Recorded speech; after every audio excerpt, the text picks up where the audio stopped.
Hey, it's a skate dock. I'm back again.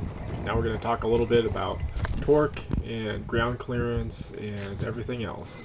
So, you can see roots are my nightmare. Now the torque on this thing is sufficient to go from a standstill over a small root about the same height as the motors above the ground. Now that said, you have to be kind of careful with that. If you try to go too slow, it's going to throw you. So you have to have a little momentum to get over them. Now you can see the torque is pretty good, especially with the geared setup. It will definitely climb over anything that you can get in front of the tire. Now the bash guards are going to probably hold you up a little bit. So if you can get it just underneath the bash guards, you'll make it over. Now here's where we're going to start seeing some issues, because ground clearance on this longboard is a problem. Take a look at this right here. Yep, you're not going to be running any pump tracks with this thing at all. Then this is the nemesis of the board.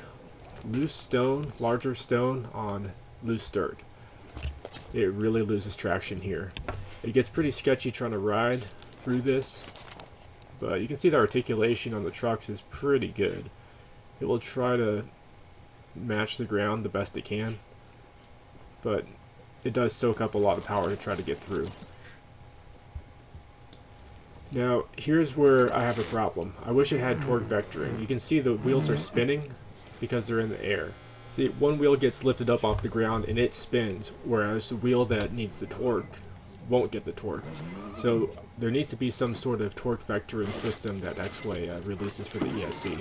If they do that, this thing's going to be a beast. But sometimes there's rocks that are just too big, and you just have to give up, reach over, and throw it to the side. Alright, safe travels.